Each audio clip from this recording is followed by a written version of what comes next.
রাহার মা, তাড়াতাড়ি করে গুছগাছ করো, আমরা আর এক মুহূর্ত এ বাড়িতে অপেক্ষা করব না। কি ব্যাপার, তুমি না বললা আরো 1 সপ্তাহ এ বাড়িতে থাকবা? তাহলে কি এমন হইল এখনই তুমি চলে যাইতে চাইতেছ? আমার মেয়েকে যারা অপমান করে তাদের সাথে আমি কোনো সম্পর্ক রাখতে চাই না। এবার কি তোমার আমি বুঝাইতে পারছি?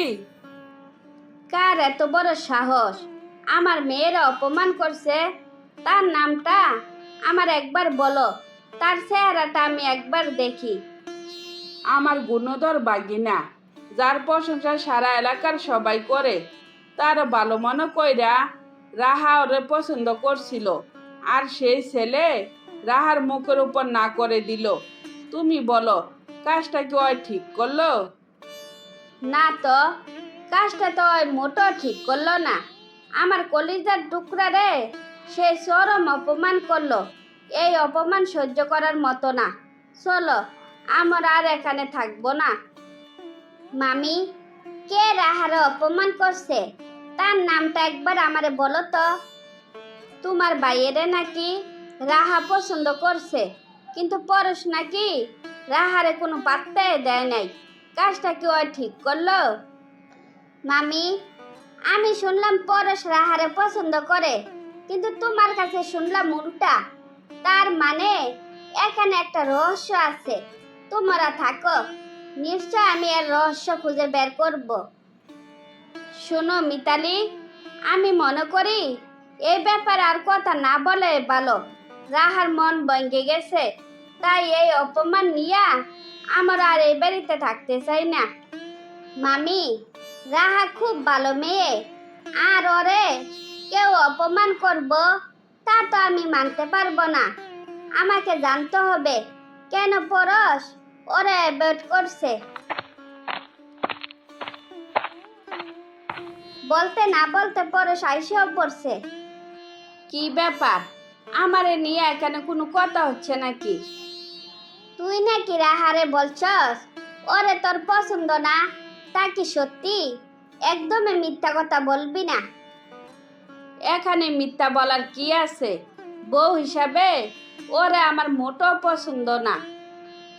তোর যদি এত অপছন্দ হয় তাইলে বড় বউয়েরে কেন তুই বলছিলি রাহারে তুই বিয়ে করতে চাস? আরে বোকা, আমি তো শুধু মজা করছিলাম। আমি কি একটু মজা করতে পারি না? ছোট্ট একটা কথা নিয়া এত বাড়াবাড়ি করা লাগে? এলাকার সবাই বলে তুই খুব ভালো, কারোর মনে কোনো কষ্ট দেস না, কিন্তু তুই ভিতরে ভিতরে যে এত বড় শয়তান তা তো কারোর জানা ছিল না। সি, তুই এত খারাপ, কারোর মন নিয়ে খেলা করস? মিতালি, তুমি এবার থামো। পরশরা আর অপমান করে তুমি কথা বলবা না। ওই ছেলে হিসেবে আসলে ভালো। মামি, আপনার মেয়েরা ওই যথারীতি অপমান করলো, আর আপনি ওর প্রশংসা করতেছেন। আমি মিথ্যা প্রশংসা করছি না। আমি নিজে পরশকে রাহার সাথে মিশতে না করছিলাম, কিন্তু সে আমার কথা রাখতে গিয়ে রাহাকে অ্যাভয়েড করছে। এখানে পরশের কোনো দোষ ছিল না। আচ্ছা মামি, পরশ কোন দিক থেকে খারাপ যে আপনি ওরে মেয়ের জামাই হিসাবে মানতে পারলেন না? কেন ওরে পছন্দ না আমাকে একটু বুঝাইয়া বলবেন? গ্রামের বাড়িতে আমি আমার মেয়েকে বিয়ে দিতে চাই নাই বলে ওরা আমার পছন্দ ছিল না, কিন্তু এতদিনে এই বাড়িতে থেকে বুঝতে পারছি আমার মেয়ে এখানে খুব ভালো থাকবে। কি রে পরশ, মামি তাহলে শেষ পর্যন্ত তোরে মেয়ের জামাই বানাইয়ে ছাড়লো? কি মামি, খুশির খবরটা কি সবাইরে দিতে পারি? তোমাকে আর কষ্ট করতে হবে না। ঝামেলা যে তো আমি করছি, সবার সাথে ঝামেলাটা আমি মিটমাট করে আসি। সবাই চলো আমার সাথে। তারপর পরশের সাথে রাহার বিয়ে হলে সবাই হাসি খুশিতে বাকি জীবন অতিবাহিত করতে থাকে। সিফাত, এখানে এভাবে বসে থাকলে হইব? কি রে, কিছু একটা তো বলবি। আমার আর কিছু বলার নাই। যারা স্বার্থপর, নিজের স্বার্থ ছাড়া কিছু বুঝে না, তাদের সাথে আমার আর কোনো কথা নাই। ব্যাকেলের মতো কথা বলিস না। ওর বাপরে তুই ভালো করে চিনস। মুখ দিয়ে যা একবার বলে তা করে সারে। তাইলে ওরে তুই স্বার্থপর বলস কোন আক্কেলে? আমি তো ওরে বলছিলাম, ওর বাবার সাথে আমি একবার কথা বলি, কিন্তু ওই আমারে কোনোভাবে কথা বলতে দিল না। তার মানে কি ওই স্বার্থপর না? তাইলে তো তৃপ্তি চরম ভুল করছে। কই তৃপ্তি তো আমারে এই ব্যাপারে কোনো কথা বললো না। তাইলে কি তৃপ্তি তোরে অ্যাভয়েড করছে? হয়তো এইরকম কিছু একটা, নইলে তো ওর বাপের সাথে আমার কথা বলতে দিত, তাই না? আমি কি তাইলে তৃপ্তির সাথে একবার কথা বলে নিব? যে মেয়ে নিজে এক বাচ্চার বাপের বিয়ে করতে রাজি হয়েছে, তার সাথে কথা বললা কি আর লাভ আছে? তোর কথা আমি মানতে পারলাম না। আমাকে একবার তৃপ্তির সাথে কথা বলা দরকার। আমাকে জানতে হবে তৃপ্তি কেন এই বিয়েতে রাজি হয়েছে। তুই থাক, আমি একবার কথা বলে আসি। তৃপ্তির সাথে কথা বলা দূরের কথা, ওই বাড়ির আশেপাশে দিয়াও তুই যাইবি না।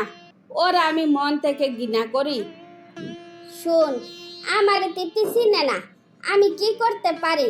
ও শ্বশুর বাড়ি গিয়ে ফুর্তি করব, আর আমি আমার ভাইয়ের চোখের পানি সাইয়া সাইয়া দেখব?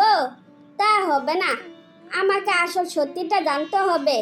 আমি গেলাম, তুই কিন্তু খাইয়া নিস। কি রে তৃপ্তি, তুই কান্তাছস কেন? শ্বশুর বাড়ি যাইবি, কই তুই ফুর্তি করবি, তা না কইরা নীরবে কান্তাছস। ব্যাপারটা দেখতে কেমন দেখায় না? সব আমার কপাল। তা না হইলে কি পছন্দ করলাম একজন রে, আর বিয়ে করতাছি আরেকজন রে। এই কপাল কয়জনের আছে বল? তোর কপাল না ছাই। তুই তো আমারে ভালো করে চিনস। আমারে কেউ আঘাত করলে আমি যে তার 12টা বাজাইয়া সারি। তো সত্যি কথাটা শেয়ার কর, কেন আমার বাইরে ঠকাইলি? আমি তোর বাইরে ঠকাই নাই, আমি নিজে ঠকছি, যা কখনো বলার নয়। ফাইজলামি বাদ দে। আমি জানতে চাই কি এমন হইল যার কারণে তুই এত বড় সিদ্ধান্ত নিলি? কারণ জেনে শুনে কেউ কারোর এত বড় ক্ষতি করে না যেটা তুই করতাছস। আমি শুধু রুহির জন্য এই বিয়েতে রাজি হয়েছি। আমার নিজের সুখের জন্য রুহির সুন্দর জীবনটারে নষ্ট করতে পারি না। এটাই আমার আসল কাহিনী। এই রুহিটা আবার কে? ওরে তো আমি চিনলাম না। রুহি হয়েছে ছোট ভাইয়ের মেয়ে। রুহির জন্মের সময় রুহির মা মারা গেছে। রুহির মাকে আমি কথা দিছিলাম সারা জীবন ওরা আমি দেখে শুনে রাখবো। এই তুই কি পাগল হয়ে গেছস? তোর ভাইটা বিয়ে করলো না, তাইলে বাচ্চা আসলো কোথায় থেকে? ভাই কাউরে না জানাইয়া বিয়ে করে ফেলছিল। আমরা জানা মাত্র হসপিটালে গেছিলাম। দুর্ভাগ্য, উনি আর আমাদের মাঝে বেঁচে নাই। বেঁচে থাকলে হয়তো আমাদের বাড়িতে থাকতো। ও এই কাহিনী। তো এই পিচ্চির জন্য তুই বুড়া বেটারে বিয়ে করবি? নিজের কথা একবার ভাবলি না? ওর মারে আমি কথা দিছি, কথার বরখেলাপ করতে আমি পারবো না। সৎ মেয়ের কাছে রাইখা আমিও শান্তিতে থাকতে পারবো না। সারা জীবন নিজেরে অপরাধী মনে হইব। তোর কথারও লজিক আছে। রুহির জীবনে এমন একজনের দরকার যে তারে মায়ের আদর দিয়া বড় করব। এই জন্য তো নিজের জীবন বিসর্জন দিলাম। রুহিরে তুই সারা জীবনের জন্য লালন পালন করবি, কিন্তু বিয়েটা ওই বেটার সাথে হবে না। তোর বিয়ে হবে আমার ভাইয়ের সাথে। কি এবার খুশি তো? তারপর ওদের দুজনের বিয়ে হলে বাকি জীবন সুখে শান্তিতে জীবনযাপন করতে থাকে। কি গো মা, তুমি আমারে ডাকছিলা কেন? মা, তোমার কি মন খারাপ? ও মা, কথা বলো না কেন? তুই কি কথা বলার মতো কাজ করছস যে তোর সাথে আমি কথা বলবো? এই দিনের জন্য কি তোরে আমি পালছিলাম? এইভাবে ঘুরাইয়া পেঁচাইয়া কথা না বললা তুমি একটু সোজা সাপটা উত্তর দাও যে আমি কি করছি। রিয়ান রে কি তুই চিনস? তুই কি জানস ওই ছেলেকে? ছোটবেলা থেকে একসাথে বড় হইছি, তাইলে আমি জানবো না কেন ওই কার ছেলে? তুই যদি জানিয়ে থাকস ওই কার ছেলে, তাইলে ওর সাথে তুই উঠা বসা করস কেন? ওর সাথে আমার উঠা বসা করতে ভাল লাগে, তাই উঠা বসা করি। এতে দোষের কি আছে? তোর বাবা তোর নামে কমপ্লেন করছে, বলছে রিয়ানের আশেপাশে যেন তোরে না দেখে। যদি দেখে তাইলে কিন্তু খুব খারাপ হইব। তখন কিন্তু আফসোস করলেও সারা জীবনে শেষ হইব না, এই আমি বলে রাখলাম। ভালো করে বললে হয়তো চিন্তা ভাবনা করতাম, কিন্তু তোমরা আমারে সাহস করছো না, তার জন্য তোমাদের কথা আমি মানতে পারলাম না। আমিও দেখে নিব তোমরা কি করতে পারো। বোকার মতো কথা বলিস না। তুই তোর ব্যবসা সারে চিনস না? যার তার সাথে ওরা চলাফেরা করে না। আমি মা হইয়া চাই না তোর জন্য রিহানের কোনো ক্ষতি হোক। আমি তাহলে কি করতে পারি? আমি যদি রিয়ানের সাথে বেইমানি করি, ব্যাপারটা কেমন দেখায় না? আগে রিহানের জীবন, তারপর রিয়ান কি ভাবলো কি ভাবলো না তাতে আমাদের কোনো যায় আসে না।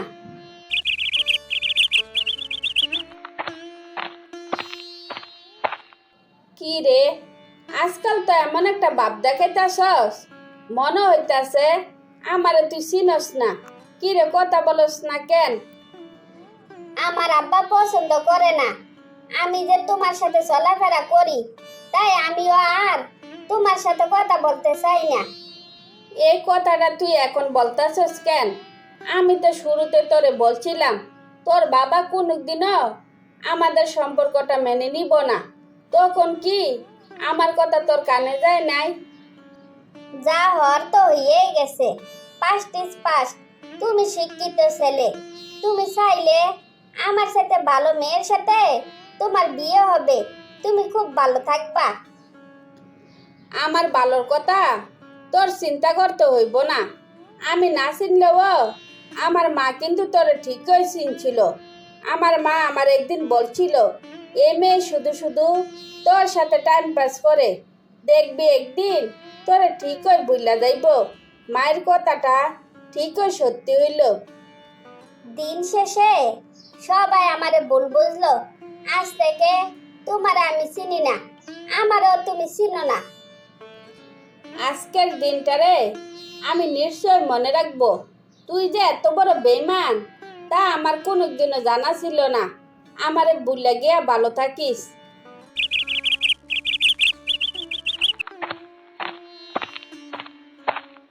সামনের সোমবারে আমার বিয়ে, পারলে আমার বিয়েতে থাকিস।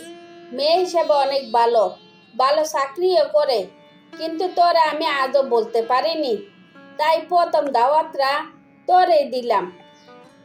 না, মাহি তোর বিয়েতে যাইব না। তুই কি কোনোদিনও জানতে চাইছিলি মাহি কেন তোর ভুলে গেছে? থাক, বিয়ে যেহেতু ঠিক হয়ে গেছে, এখন আর জানার কোনো দরকার নাই। মাহিরও সোমবারে বিয়া, পারলে তুই যাইস। কি রে, মাহি আমার শত্রু।